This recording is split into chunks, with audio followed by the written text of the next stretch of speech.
America రగిలిపోతోంది.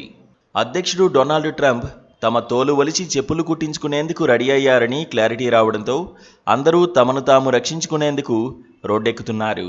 తమ ఉద్యమానికి hands of అని పేరు పెట్టుకున్నారు. తమ జీవితాలను తలకిందులు చేసి పన్నుల భారం మోపి అమెరికాను ఓ దుర్భర దేశంగా చేసేందుకు ట్రంప్ ప్రయత్నిస్తున్నారని ప్రజలు నమ్ముతున్నారు. ఇప్పటికిప్పుడు తిరుగుబాటు చేయకపోతే తర్వాత చేసినా ప్రయోజనం ఉండదని రోడ్లపైకి వస్తున్నారు. దేశంలోని 50 రాష్ట్రాల్లో దాదాపు 1400 చోట్ల భారీ నిరసన ప్రదర్శనలు చేపట్టారు.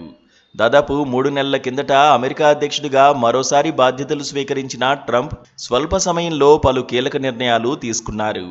అక్రమ వలసదారులపై ఉక్కుపాదం మోపారు. ప్రభుత్వ ఉద్యోగులకు కోత పెట్టారు. ప్రపంచ దేశాలతో వాణిజ్య యుద్ధానికి తెరలేపారు.